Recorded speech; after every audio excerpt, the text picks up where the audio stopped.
Hello there, I'm Blackbright, broadcasting out of the UK into your homes around the globe. Welcome to my channel. First time you're passing through, please click the like, not so much the dislike, but it'd be nice for you to click the like button. It'd also be good if you could subscribe, and also better if you could share if you think this content could help somebody else or you think it's interesting. Anyway, I wanted to talk about China today. I know I've been talking about relationships recently and I'm still on it, but every now and then I want to talk about something else, something a bit more interesting and something that has more global appeal. So, China. Lots of people is getting a lot of stick all around the globe. Why is it getting a lot of stick? Is it really warranted? China's success, who is to blame? I'd have to say is their entrepreneurial spirit.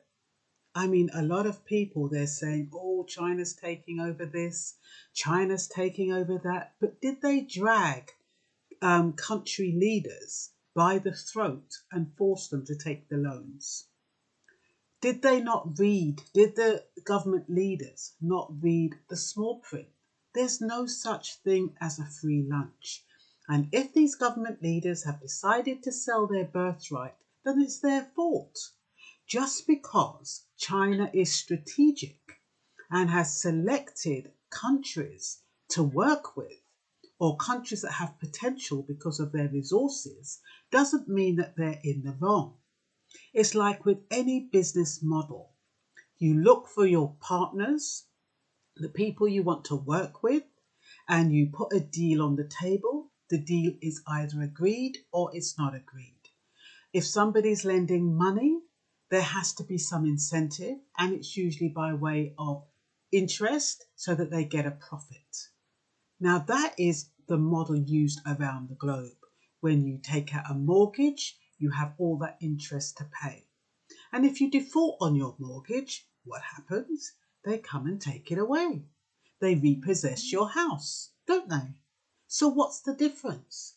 China is going into these countries that are rich in resources, and people might say, why go to Mongolia and invest in there?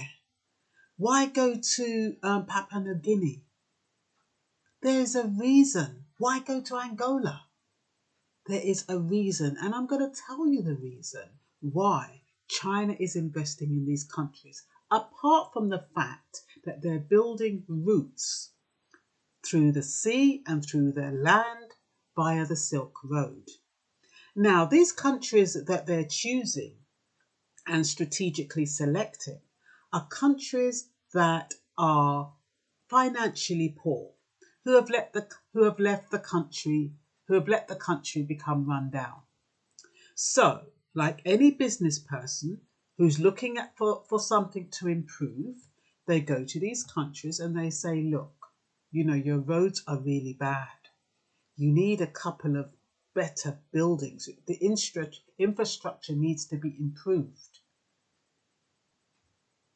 You need new ports. You need new airports. We can do that for you. And in order to improve the infrastructure of your country and to make it look better and more westernized, we can loan you 2 billion like they did for Papua New Guinea. For Papua New Guinea, they lent them $2 billion. And Papua New Guinea was head over heels. They felt prosperous. But what happens when you take a loan and you have to repay that loan with interest? And the penalty for not paying that loan is that we take back all of the infrastructure that we've put in and the land that we've built it on. So what in fact happens is you can't pay the loan, and China has built, say, bridges and roads and whatever, and they've built it in your country, and therefore you have sold your birthright to China. You have sold a part of your land to China. That then becomes China owned, made in China by Chinese. And yeah, you can start and complaining. But when you were taking the money, were you complaining then? No.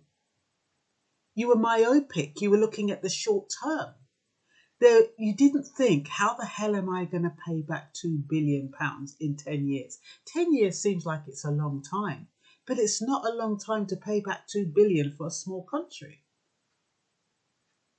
And that's what's been happening all around the world. So China has invested 1.5 trillion around the world. And that's in countries like Papua New Guinea, Sri Lanka, Africa, parts of Africa, Nigeria they gave 60 billion to, but they've also invested in Egypt and some other countries. Maldives, Pakistan, Malaysia, Laos, Kazakhstan and Mongolia. That's just a few.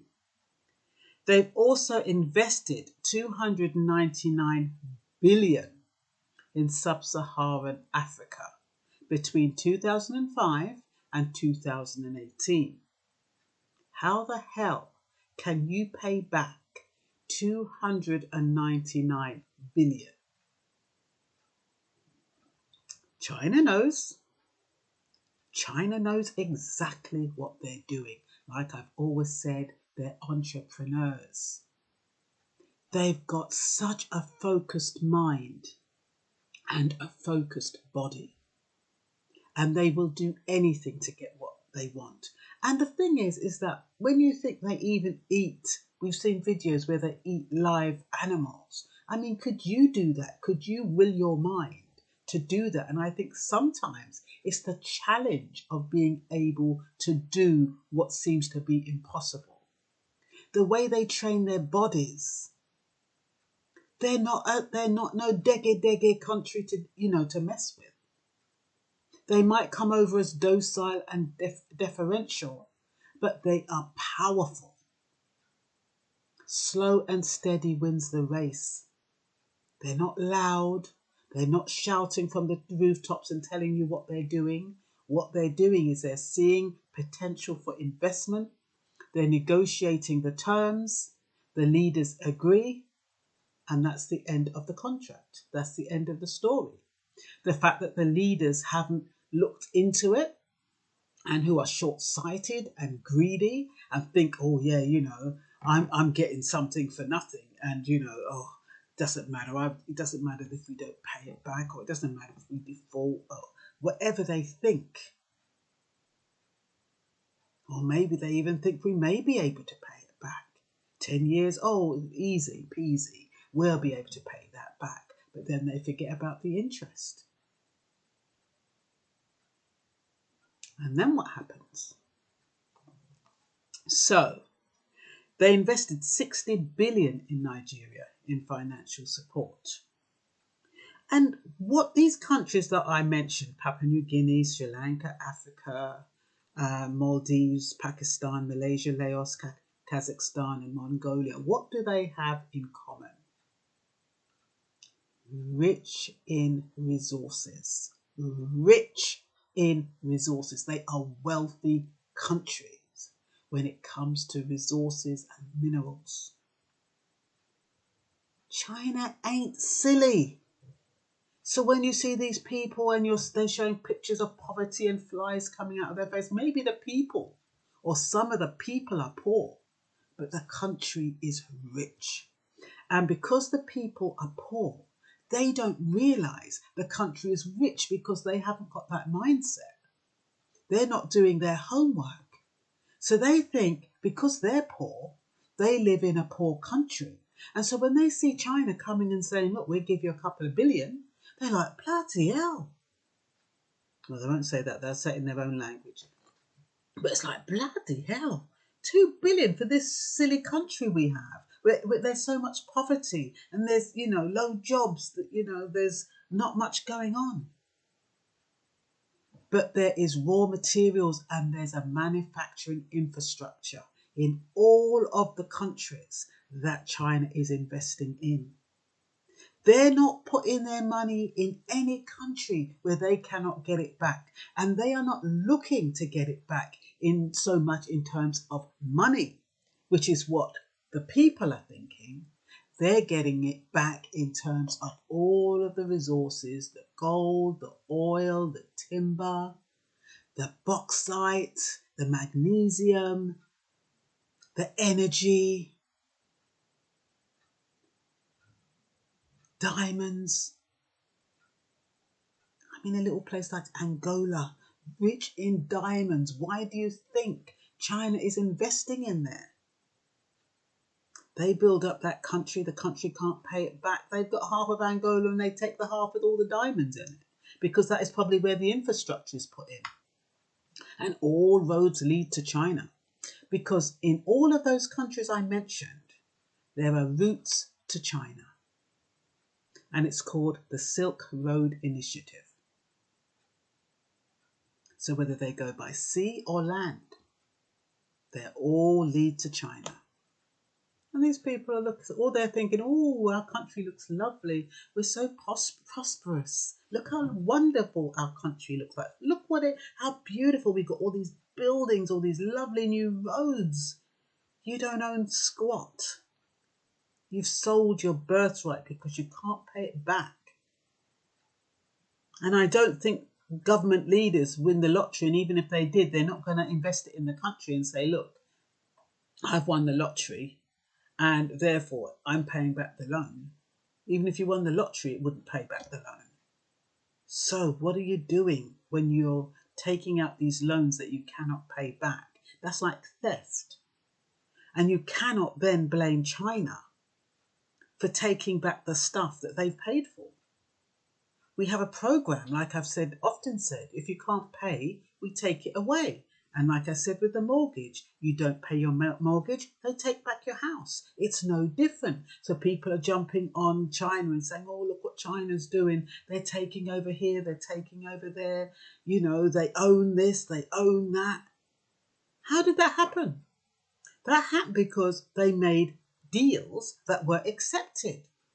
That's not China's fault. It's not China's fault if government leaders are myopic and they're just thinking about their own pockets and they're short-sighted and they're not thinking about the long-term implications of their actions. That's not China's fault. China is a business, is the business standard for the world.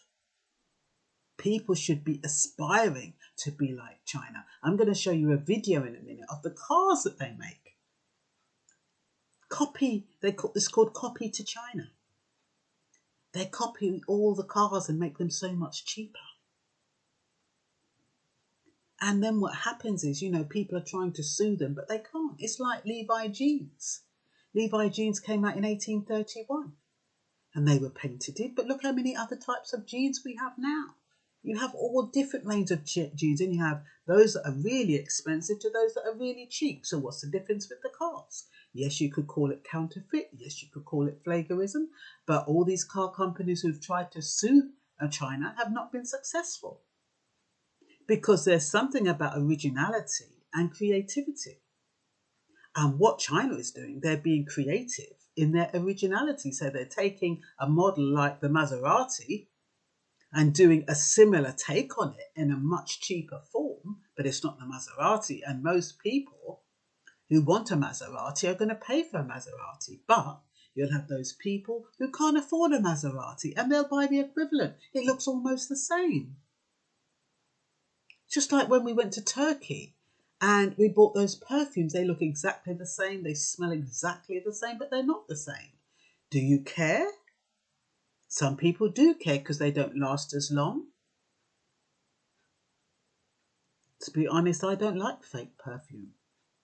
I think it smells distinctly different, but there are people who don't mind fake perfume. But if you try to take that fake perfume out of the country, you're in trouble. And that is why, well, I don't know why China gets away with doing all those counterfeit cars. But anyway, I'm going to show you the video in a minute. I don't want to go on too long. China needs to be commended on its strategic foresight, because China It adapts to the culture. They don't use the same strategy for every country. They study the country, they study the culture, and they know whether or not they need to be assertive or whether they need to be docile or whether they need to be middle of the road when they're negotiating. They know. They're strategists with a technical mind.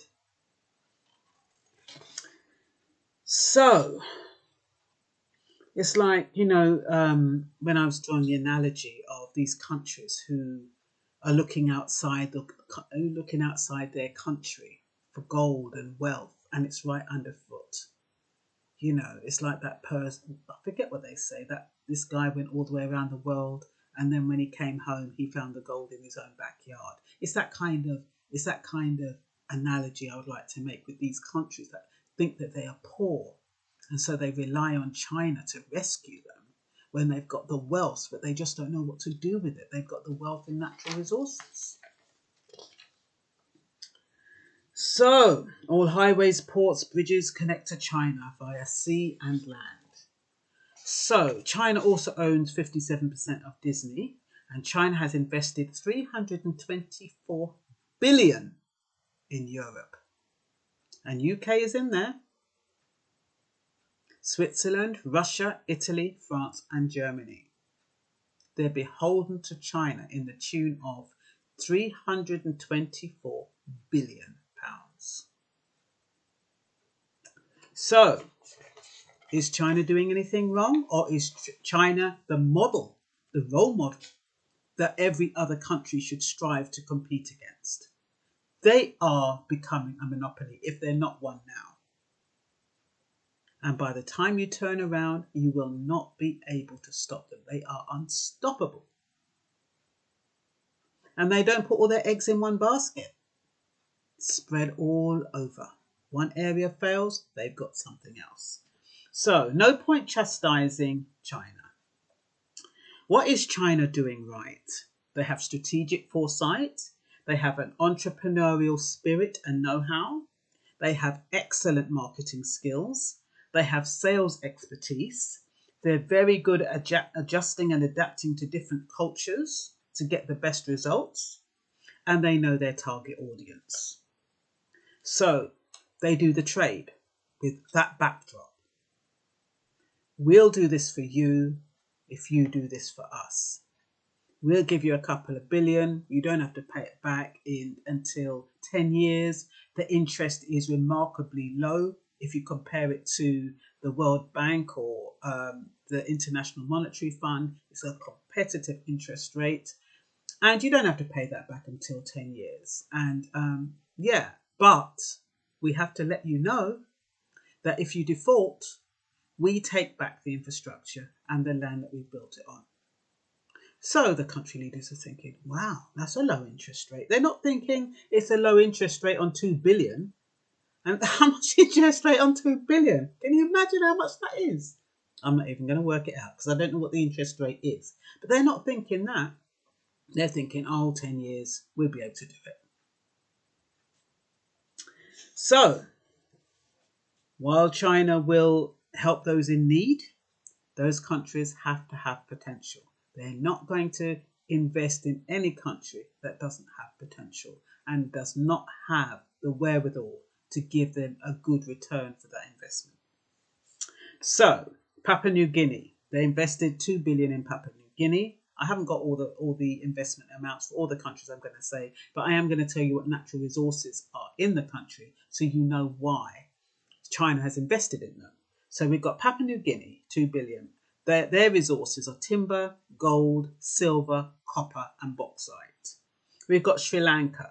Their natural resources are limestone, graphite, mineral, sands, gems, clay, hydropower. That should be mineral sands, gems, clay and hydropower.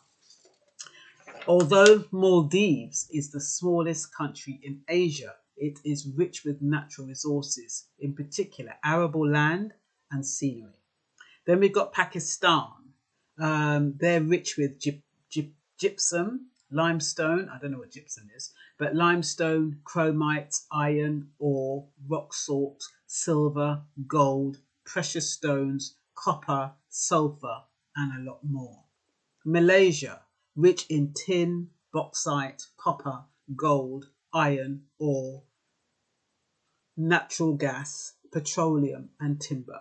Then we have Jamaica, rich with bauxite, sugar, coffee, and aluminium. We have Nigeria, which is rich. They're the ones that got the 60 billion, remember? Financial support. Look what they have. That's why they've given them the 60 billion.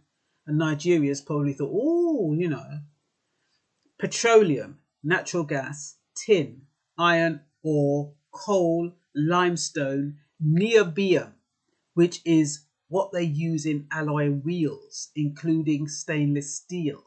Also used in jet engines, rockets, beams, and girders for buildings. It's used in oil rigs and gas pipelines. You see? Forward thinking, strategic thinking. Kenya, for their forests, wetlands, drylands, aquatic and marine resources. Mongolia, coal, copper, gold, lead, molybdenum, which is used to increase strength in steel alloys. There's also a natural resource called wolfram, WOLFRAM, and it is the metal with the highest melting point of all metals, and it can be used to produce hard alloys. These are the countries that China is investing in with all these natural resources worth billions. So they can't lose. Angola, richest country in the world. One of the richest countries in the world. Sorry, correction. Angola is one of the richest countries in the world in natural resources. Diamonds, iron, ore, copper, gold, and manganese. So,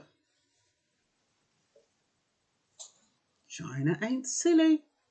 And you can't blame China. You can't have a go at them. You have to have a go at the government leaders who do not know what their country is worth. And even if they know it's worth, they don't know how to make the most of it. They don't know how to exploit those natural resources, sell them, or whatever they do. It's so sad because that is your birthright. You were given all of this from the universe, free. And you've just given it away. And then you start bawling for poverty a few years down the line. What they're taking from you now is equivalent to when they gave you pearls or beads, not even pearls, beads back in the day for you to sell off your slaves or betray your friends and your colleague and your family members. For a couple of beads, you see the couple of beads and you're like, oh, wow.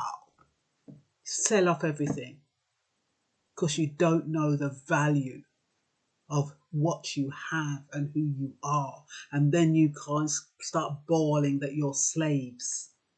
And you same ones sell yourselves out because you don't know your value.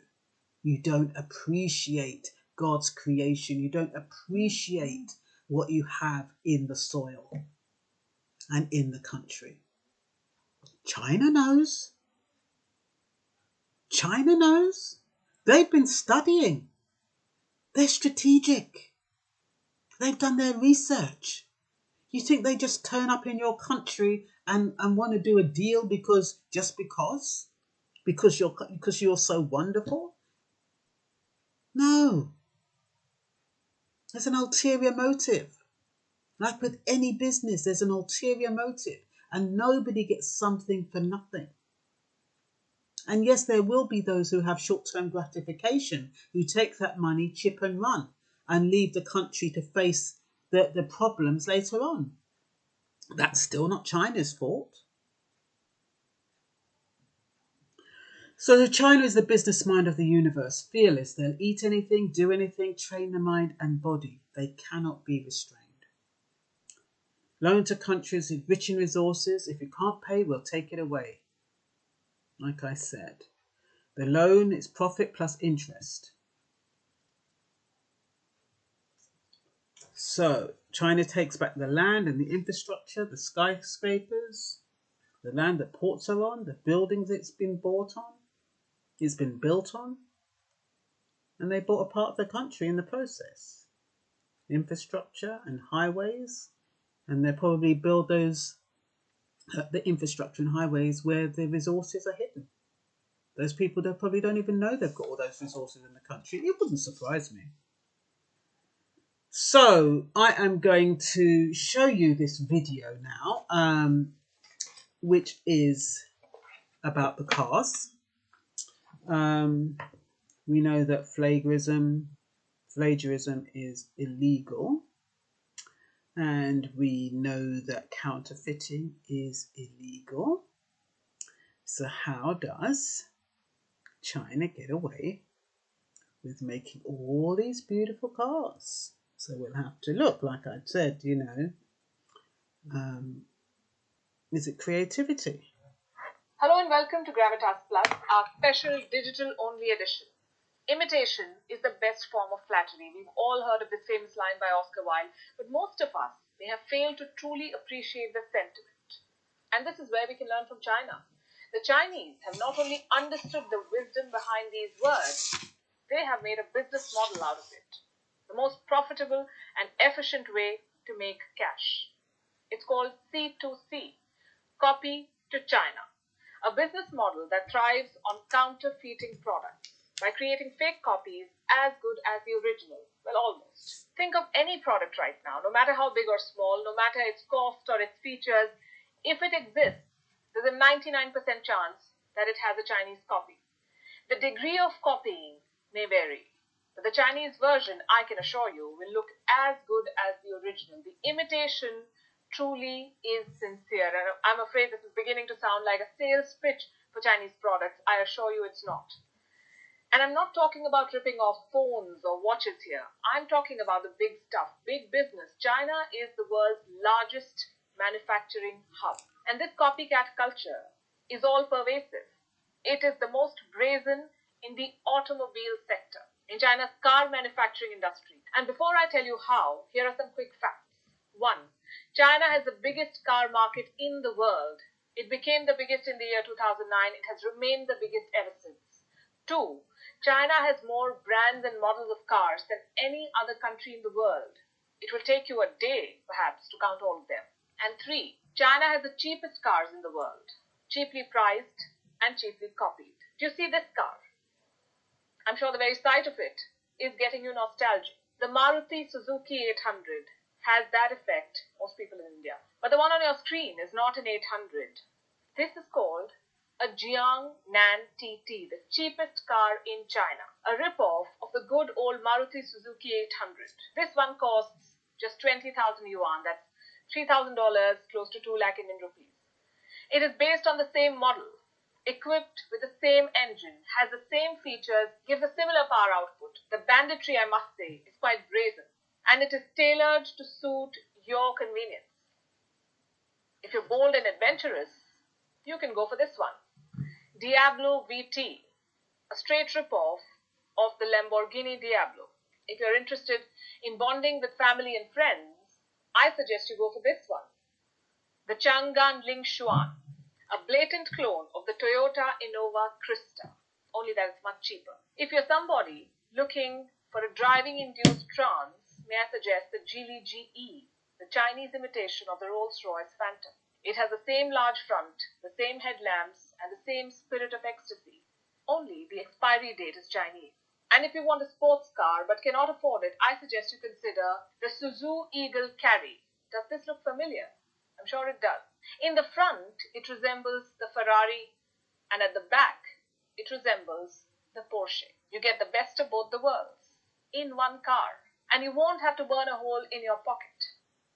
I could give you a lot more examples. I could go on with this one, but the list is never ending, because almost every car in China is a copy, which brings us to a question. How do the Chinese get away with such blatant and brazen copy? Is this copycat culture even legal? Well, here's the thing. There is no international copyright law for the automobile industry, but there are international agreements which protect originality. They require countries to recognize each other's intellectual property laws, and it's a complex process. Anyway, expecting China to respect laws is asking for too much. Expecting China to respect international laws is asking for even more.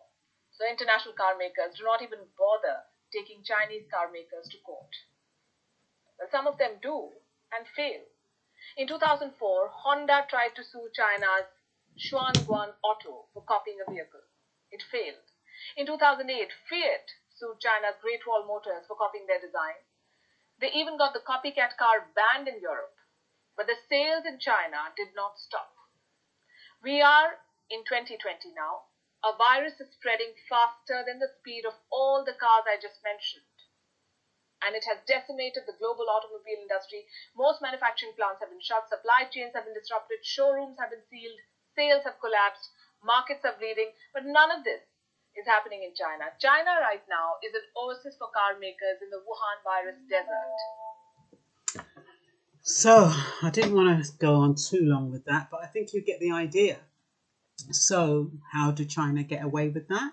Like I said, I think it's a derivative of an original. Is a derivative of an original counterfeit? Or is that creativity? The same way with the jeans. Do people sue Levi Strauss and Jack Williams, who partnered and made the jeans in 1831? Are they being sued for copies of their jeans? No, they're not. Blue jeans will be blue jeans in whatever price range you can afford, and that is what China does. They make sure they make something efficient, cheap, quick, and as long as it's safe, stylish, and what else? What other adjective could I use? But as long as it has all those quotients in it, who really cares? Does anybody really care whether or not it's an original Maserati or not? I don't think so. Do you care whether it's an original Ferrari? If you could get that one that looks like a Ferrari in the beginning and a Porsche at the back for £2,000, £2,000, wouldn't you buy it? Of course you would. You wouldn't care whether or not it's got Ferrari on the top, unless of course you're a poser. But there again, really posers would be buying that type of car. So all I'm saying is that that's probably why there's some kind of technical loophole that China knows about, why they get off and why they cannot be sued. And I think it has something to do with originality and how you can adapt the originality to make something completely new. Because when you think of a Ferrari merged with a Porsche, that's a hybrid, and that is something new. So how can you sue them for that? It's not like they're creating a Ferrari and calling it a Ferrari when it's not a Ferrari. Now then that would be wrong. And then they were selling it cheaper. That would be wrong. But they have their Chinese titles, their Chinese names. And apparently they're big in China. So you can't knock them for it. Yes, I know it's a monopoly and I know businesses are suffering because of it. But that's what you call competition. And they do say they want, when competition is minimized and it becomes a monopoly, they need to step in. But isn't it a bit too late now? I don't know. So, yeah. Like I said, how do they protect the originality? They have license to be creative. To be honest, I wish they sold cars that cheaply over here. 2,000 quid. Ooh. We'd be buying them. But there again, can you imagine the tax on that if you've got one of those cars? So, stylish, safe, efficient and economical. That is what they're about. That is what they're about. And that they make sure they provide the basic minimum. And it's just like whenever you buy clothes now, everything seems to be made in China. And I'm kind of thinking, oh, why can't it be made in Germany? Or why can't it be made in Italy? And then sometimes you see these beautiful clothes online, and when you get them, they're made in China. And yes, they might look okay, but the quality, you can tell it's cheaper, and that is what they're renowned for. Cheap copies or a cheaper version of the original. But is that what you want? Personally, I prefer quality. I like a bargain, yes, I do like a bargain, but I still require quality. I don't like these cheap bits, I don't like it.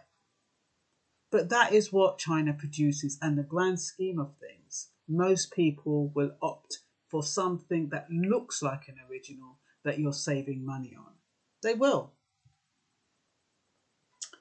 So, like I've said, all roads lead to China, but there's no such thing as a free lunch. And that's all for now. Bye bye.